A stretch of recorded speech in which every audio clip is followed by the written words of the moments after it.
Hi guys, நான் தான் உங்கள் அர்ஜுன். எல்லாரும் நல்லா இருக்கீங்களா? நம்ம மதுரையில் வந்து சித்திரை திருவிழா ரொம்ப கிட்டத்தில் வந்துருச்சு. இப்போ வந்து தேரோட்டத்துக்காக இந்த தேர் எல்லாமே ரெடி பண்ணுறாங்க.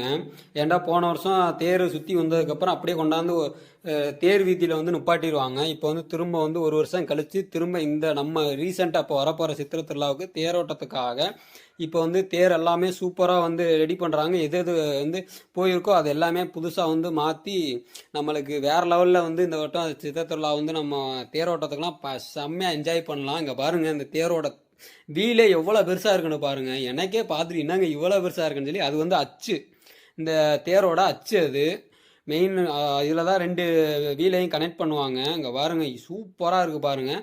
இது வந்து வெறும் தேர் மட்டும்தான் இருக்குது. இது வந்து சித்திரை திருவிழாவுக்கு வந்து என்னென்னா தேர் அப்படியே வேறு லெவலில் வந்து அலங்காரம்லாம் பண்ணாங்கன்னா இதை விட பெருசாக இருக்கும். மதுரையில் நிறையா பேர் இதை கிராஸ் பண்ணி போயிருப்பீங்க. ஏன்டா இது வந்து இந்த சித்திரை திருவிழா டயத்தில் மட்டும்தான் இந்த தேர்களை பார்க்க முடியும். இது முடிஞ்சதுக்கப்புறம் வந்து இதை வந்து ஒரு கண்ணாடி பாக்ஸ் மாதிரி கூடாரத்தில் அடைச்சிருவாங்க. சரி காய்ஸ், பாய் காய்ஸ், நெக்ஸ்ட் வீடியோவில்